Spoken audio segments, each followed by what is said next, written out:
This is the PR Podcast, a show about how public relations helps you tell your story to the world. We talk with great PR practitioners who have the skills, creativity, and just plain savvy to get their clients noticed. Now here's your host, Jody Fisher.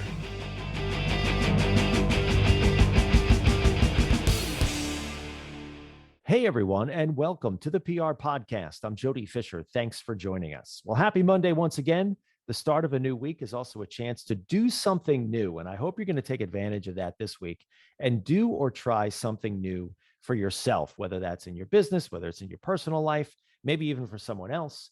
It's summertime and my kids are off from school. There's an awful lot of video gaming and Xboxing going on.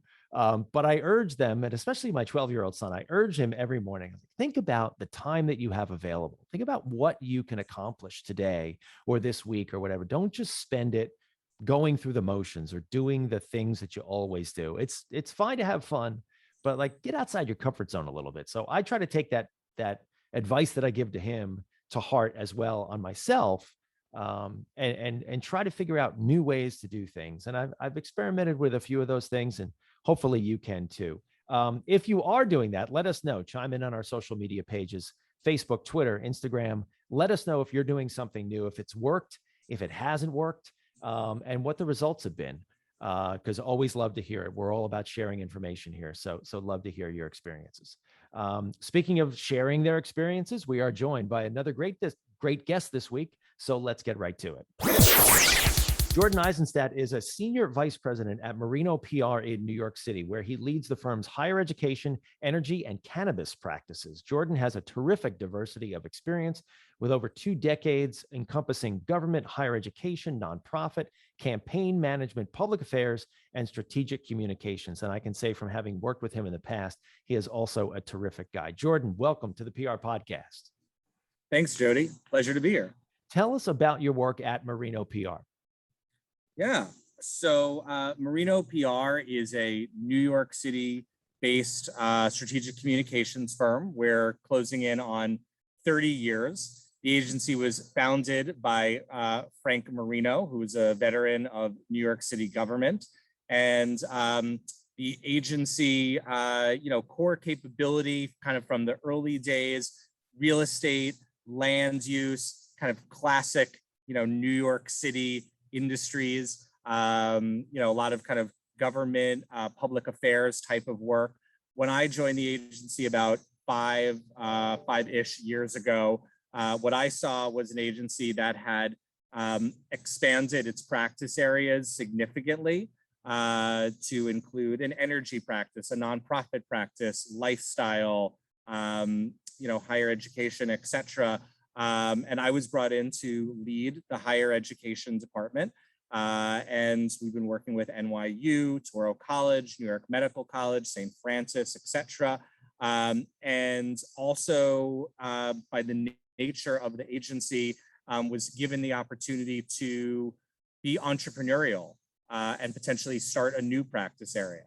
So I'll pause there, but Marino itself is about 50 publicists. We do have an office in LA as well.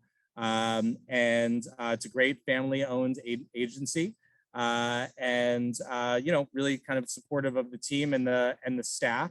And that sort of leads to, I think, to part of this discussion here, which was when the agency, kind of gave me the ability to create a cannabis practice.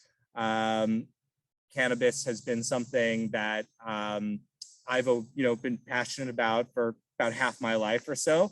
It became a kind of political, personal passion in college. I worked for New York State government in my early days in my 20s. I worked for the governor as well. Had the opportunity to work on cannabis policy back then.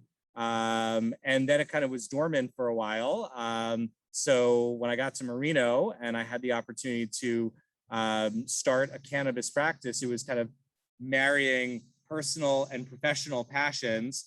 And it's been a great, opportunity. And we've had a great run over the last 4+ years. Cannabis is booming, not only in New York, but in the US. And so it's a really kind of exciting opportunity to work in this growing field that is really just at like the very tip of the iceberg. That is so great to hear. And before we get into the issue of cannabis, let's just back up a moment there, because I do want to have a conversation about that. Let's just talk about the concept of starting a new business line, right? Starting that new area. That must have, and you were given the reins for that, right? You mentioned it based on your background, your experience, not only with the subject matter, but also with the connections that you would probably have to leverage, right? What was it like starting that new practice area for you? It was amazing. I mean, the first just being given the runway. So I think, first of all, in my, my initial year at Marino before we started that practice, I had built enough trust with the agency, with the team, that I was given that ability and that runway to start something out of nothing. And there's when there's no money coming in, it's tough to allow staff or executives to do that. But I built enough trust. The thought was that give me 3 to 6 months and I'll see what we can do here. First thing that I did was, I knew a lot about cannabis. I did not know a lot about the cannabis industry. So I really had to do my homework. And I spent probably nearly a month just really getting familiar with the industry, learning terms like MSOs, which is a multi-state operator, or in New York, we call them ROs, registered organizations. So there's a lot of jargon in the industry. A common expression, that people often say is black market, right? You never say black market. It's the illicit market, the illegal market, or now we actually call it the legacy market. So, you learn, about the industry, you learn about sort of some of the issues, the social issues that are going on in the industry. So, that was sort of step one, was just being able to talk the talk. So quickly got that download, then really got familiar with the industry players, put our lists together of, the large scale cannabis companies that we might want to work with, along with the small scale cannabis companies we'd want to work with, learned about all the different verticals in the industry as well. So, really just kind of got our targets all set, and then set about, preparing for potential clients. So creating media lists, really getting familiar with who are the cannabis beat reporters. 4 years ago, there weren't that many cannabis beat reporters. I mean, plenty of trades, but only a few mainstream beat reporters. You got a lot more cannabis beat reporters now in the mainstream. We started to see right around that time a lot of, newsletters start to come out, whether they were trade or mainstream publications putting cannabis specific newsletters together. So just really did everything that we could to get us familiar with the industry, familiar with the media and the way the media is covering the industry, because you don't want to just bring a client in and not be able to provide them with the expertise and the knowledge that we as PR people need to have. So I got myself up to speed, got the team up to speed, and through luck and fate and other things, Curaleaf, which is basically the largest multi-state operator, landed with Marino. We had some connections to some folks over there, and so we were able to get a small assignment, which grew into a larger assignment, which grew into a full corporate assignment. And then before we know it, we're doing PR for Curaleaf in 8 different states, including New York. And that was like, that expression, everything I needed to know I learned from kindergarten. Well, everything I needed to know about cannabis I learned from Curaleaf. Wow. But that was we were ready, we were hungry, we knew what we were doing, and we knew how to talk the talk. The client came, we kicked ass, and we've been able to build like a whole full practice from that point. That is such a great download of the experience that you had and sort of the way you set things up. And I was having this conversation a week or two ago about the importance of strategy. Talking about a PR campaign, the importance of sort of doing your homework before you dive in. And it's really interesting to me to hear you describe how your firm and you went about building this practice, starting with research, starting with homework, not just trying to dive in and grab a client so you could get some billable, right? And sort of get some money flowing while you got up to speed on this, but you actually invested the time up front. I think that's so important for all of us to take into everything that we do about sort of bringing the strategy, bringing the knowledge, bringing the expertise that we get paid for, that we get hired to bring to the business. And especially in an industry like this, which is, still relatively brand spanking new. I would have got to imagine changing all the time based on both public sentiment and the different laws in different states and federal law. And there's got to be sand constantly shifting under your feet is what I'm getting at, right? Why don't we level set on the issue of cannabis too? Because I think when people hear cannabis, they think of Cheech and Chong or something like that, right? So what is cannabis? Educate our audience here on what you do and sort of what cannabis is. So, cannabis is a, several thousands of years old plant that cultures have used for religious, medicinal, and wellness purposes for thousands of years. There was recently there was an article in the Times, I think, about how like the earliest evidence of cannabis cultivation, I think, was in China about 5,000 years ago. So this has been used as a sacrament, a wellness aid, and for enjoyment for many thousands of years. And it really wasn't until very, very, very recently that stigma grew around cannabis, and there were obviously moves to prohibit cannabis around the country. And what we're seeing now, what we've been seeing over the last decade or so, but it's really accelerated in the last couple of years, is a real global as well as national sort of awakening to the utility of cannabis, the recognition that federal prohibition of cannabis is just bad policy. It's just foolish, bad public policy. The government has essentially created a multi-billion-dollar illegal market for cannabis, criminalized it, and thus forced people to have these stigmas about it. When in fact, cannabis is really, it's all about wellness at the end of the day. Sure, there are some health issues if you smoke it, of course. Everyone knows smoking is not necessarily good for you. But the beautiful thing about cannabis today is that there are so many different routes of administration.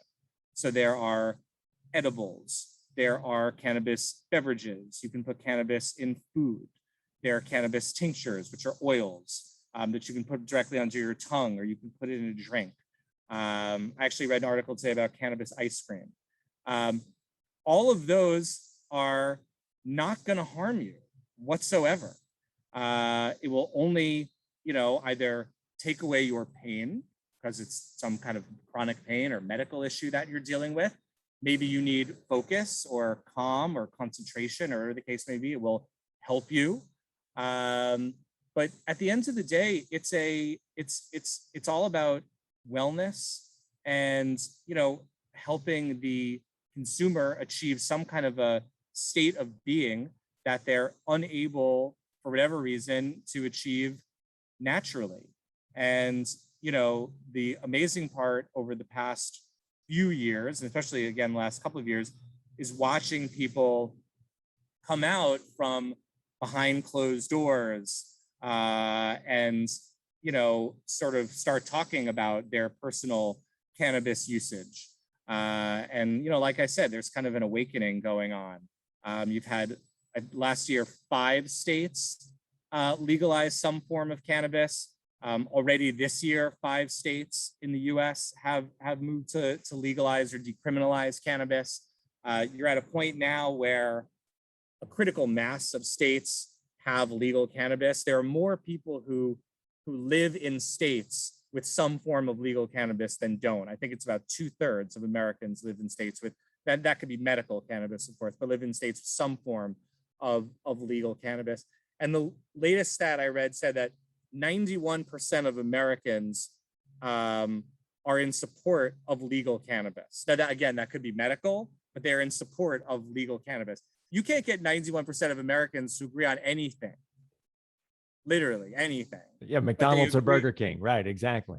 Yeah, but they're supportive of cannabis. So I hope that was a decent answer. Absolutely. I mean, and what do you attribute that change in perception and the subsequent change in policy in states passing laws legalizing this? What do you attribute that to? Is it lobbying? Is it public relations? Is it a combination of a lot of factors? Yeah, it's a combination of a whole lot of factors. I mean, you have a much more vocal lobby, and I'm not talking about the industry. I'm really talking more about the advocates who are, coming out from the shadows and are being much more vocal, much more central to the discussion. There are public policy discussions going on in the halls of, various state legislatures, but in Congress as well. I mean, just recently, Senator Schumer unveiled a full-scale cannabis legalization bill. It has its problems. It's far from a perfect bill, but the fact that this is being seriously discussed in the halls of Congress is amazing. And I think that people see that and recognize it. Also as a New Yorker, and someone who's lived in and around New York City for 20 years, I mean, you can smell cannabis around the streets of New York. You always have been, but you smell a lot more now than you used to. Before it was like here and there. Now it's like 7 a.m. in the morning, you can smell cannabis on your way into work. But it shows that people are especially with decriminalization and then legalization this year, people are now willing to do this more out in the open. And I think the fact is that people were just doing it behind closed doors. The stigmas are falling, and that's really what has needed to happen for a long time. Bringing things back to the public relations aspect of what you do for your clients. What role do you think that public relations storytelling, whether that's straight up earned media or messaging to any other type of audience, you mentioned, Congress and state legislatures and things like that, what role do you think that PR and storytelling has had in this sort of shift from one direction to another? PR and storytelling has been significant in changing these stigmas. And I mean, I was just mentioning that, people are coming out from, the shadows or behind closed doors, or whatever, and doing this in public. And what that is humanizing cannabis.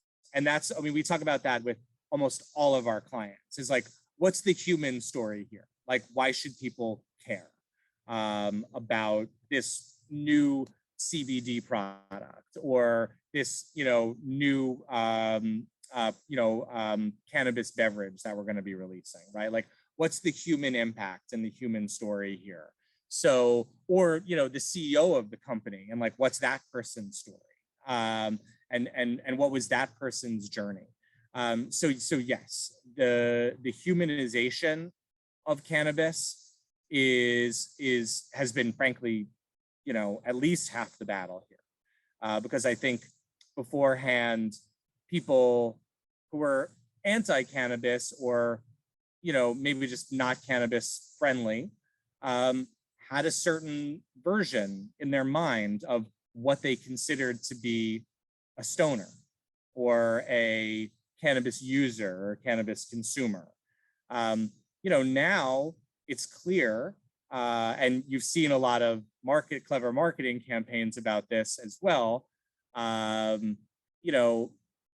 Saying, grandmas are stoners, and the gym teacher is a stoner, and the mayor of the town could be a stoner, and that's okay, because everyone's who's using it is using it for a different personal reason, and it's legal now, so that's cool. And why, and who are we to judge? And how have you found in working with reporters, educating them on the issue? You mentioned earlier that when you started the process there, you could count them on one hand, sort of my phrase, not yours. And now there are a lot more. That's understandable, of course, because the issue has become so front and center, and you just need more resources and more people to do the reporting on it. But how has your experience been with reporters educating them on all the things that you were just saying about what it is, why it is, how there are misconceptions or prejudices or what have you? So it's been an amazing opportunity to get to work in this growing field where there's enthusiasm and excitement, and even the reporters who are covering this, they can feel it, that like this is a palpable new cool industry, and many of them feel very in my experience, very lucky to be on the cannabis beat. So they are hungry for information. They know that they're not the experts for the most part, and getting to work with some of the clients that we work with, people who are regulatory and compliance experts on CBD and cannabis.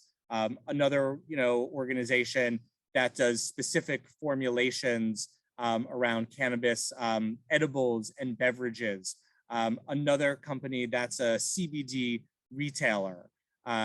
These people are the experts on cannabis. And so, I help to educate the reporters, but the best person to educate the reporter is the client, the person who is really in the thick of it, or I'll give you a pun, in the weeds with cannabis.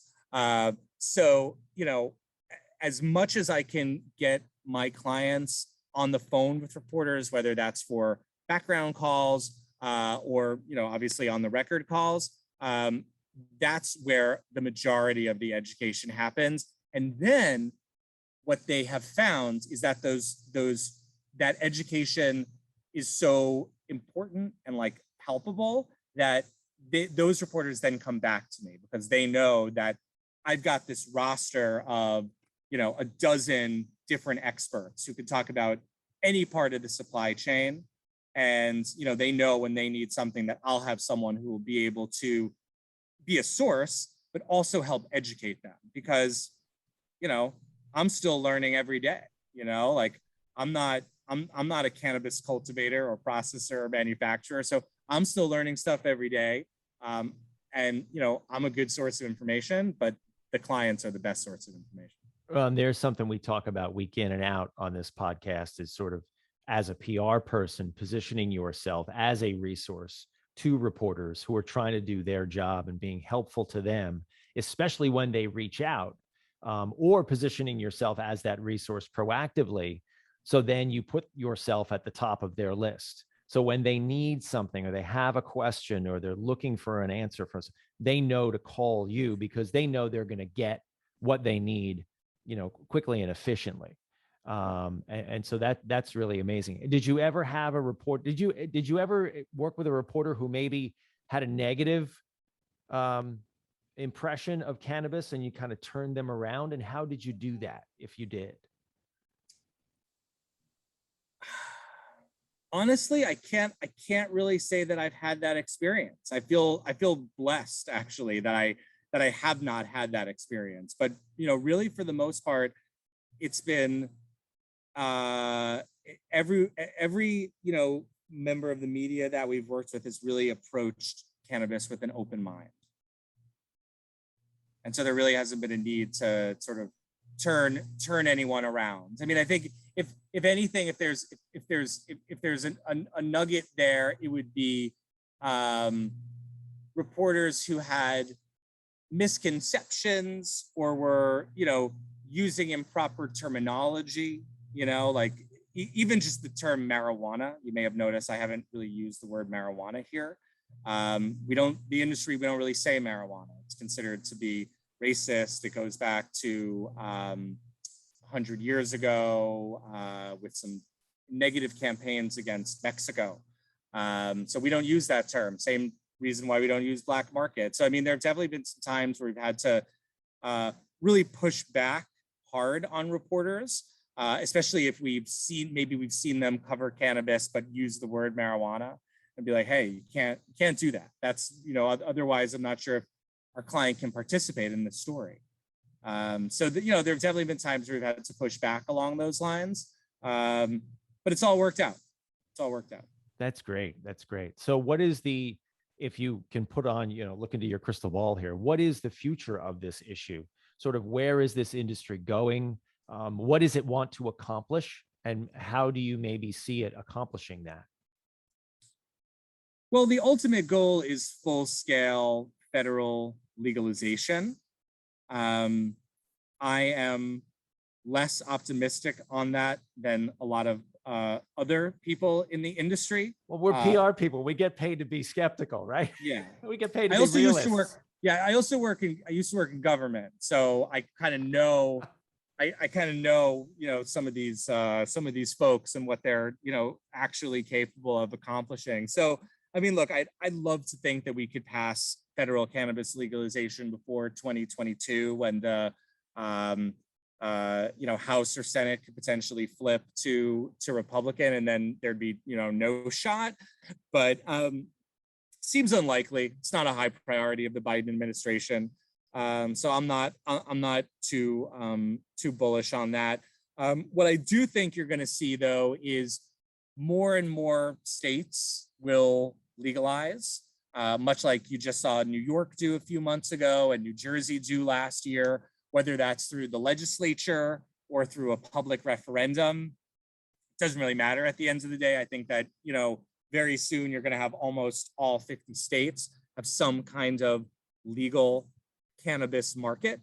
The real struggle and the real, kind of issue that you're then going to see is you essentially have, because the way that cannabis works is it's a state legal industry with federal prohibition. So you can't take cannabis across state lines. So that means each state has its own mini cannabis industry. And so, New York, which is not known as a state for growing cannabis, you think California, Washington, Oregon, Colorado, those are states that are known for growing cannabis. New York, New Jersey are not, but yet, there are multi-million-dollar greenhouses now and indoor cultivation facilities where cannabis is being grown in upstate New York and all across New Jersey. And that is going to, eventually it will create a situation where you've got these 50 mini industries in each state. What happens when interstate commerce is then allowed? So some states, their industries are just gonna completely fall apart. For instance, like Florida. Florida has actually a pretty big medical cannabis industry, but nobody in their right minds would grow cannabis in Florida. It doesn't really make sense. Doesn't have the right climate to grow cannabis. So, I have concerns that you're going to end up with like these dead mini industries in various states. But look, I do think that the industry will sort itself out because federal prohibition will eventually be lifted. So that's the policy piece. I think there's some major questions that need to be figured out on federal versus state issues. I think probably the more important issue though, and the issue that we actually haven't really spoken about much today, but that is a passion of mine and is a real passion of the industry, is about righting the wrongs of the drug war. And a lot of that, again, goes back to humanizing cannabis. I mean, telling the stories, some of these nonprofits in cannabis, like Last Prisoner Project and Normal, they work with these formerly incarcerated individuals who are in jail for 10, 15, 20 years for selling a very small amount of cannabis. But yet there are people who are making millions of dollars by selling legal cannabis. So there is a whole system in place around cannabis prohibition and criminalization, which is slowly falling apart. It needs to completely fall apart. And I believe that's going to happen, hopefully within the next few years. Nobody should be in jail for selling cannabis, which is now a legal product in most states. So that needs to happen. And I envision on bringing it back to PR, that there's a huge opportunity in PR. We see it. I was, saying to someone the other day that, like, this is, in many ways, this is the first wave of, and I mean, maybe I'm seeing it from the East Coast, New York side. I think the West Coast has already seen one wave. They may be on a second wave already, but on the East Coast, we're sort of seeing this first big wave of companies that are either forming or looking to get in on the industry. Once the industry is actually rolled out, the cannabis program is actually rolled out, there will be hundreds, if not thousands, of cannabis companies and loads of opportunity for PR professionals, marketing professionals to work with these brands to help humanize them, bring their products to a larger consumer base, educate consumers about cannabis, and break down stigmas. This has been absolutely fascinating for me, Jordan. And I know you and I could talk all day about lots of things, but you've really helped, I think, to educate me and hopefully to educate our audience on this issue, which is, as you predict, is just going to be an industry that grows and grows exponentially, I think, over the next several years. So thanks for sharing your expertise on this and really helping everybody to understand what it is, because I think it's going to be part of our lives going forward. And so the best thing to do is to understand what it is, and especially to understand, as you put, what it isn't, and destigmatize or dilute any prejudices that we might have about it, and really judge it, for what it is. That's right.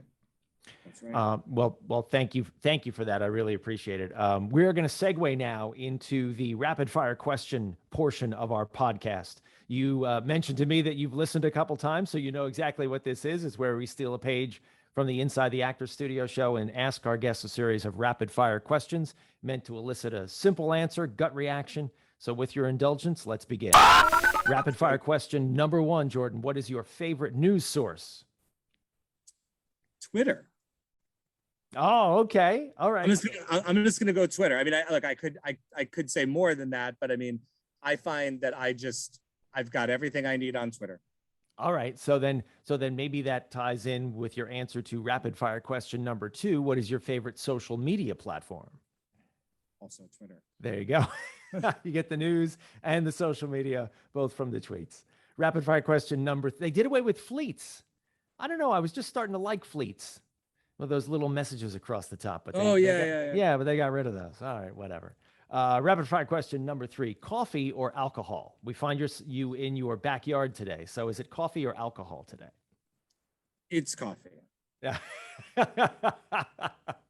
Rapid fire question number 4: what is your favorite on the run food? Pizza. Nice. The New York answer. New Absolutely. York pizza. You can do anything with it, right? Rapid fire question number 5, and here's where we get philosophical. What do you want to be after you finish this career? I mean, I know this isn't a one-word answer. I think this career is going to take me right all the way through. So I'll say, like, grandpa. I don't know. There you go. That's a good one. I like that. That's good stuff. All right. Well, Jordan, this has been a great conversation. Please let people know how they can find you online, whether that's email, website, social media. Yeah, absolutely. So you can go to marinopr.com. That's MARINOPR.com. You can also, if you are interested in learning more about our cannabis work, you can email cannabis@marinopr.com. That is the best way to reach me. And yeah, you can find me on LinkedIn and all those other social media channels. Very good. We'll also look for you on Twitter because we know that that's your favorite. So where I'm at. You're there. All right. Well, thanks again, Jordan. And thank you everyone for listening. Please remember to subscribe to the show, connect with us on Facebook, Twitter, and Instagram at the PR Podcast, and send us a question or a comment. Our intro is by Christopher Apple. You can find him and his fantastic photography on Instagram at Christopher_APPOLDT. Check him out and hire him there for all your photography needs. You can find me online at Jody Fisher on all the socials and online at jodyfisherpr.com. We'll see you next time on the PR Podcast.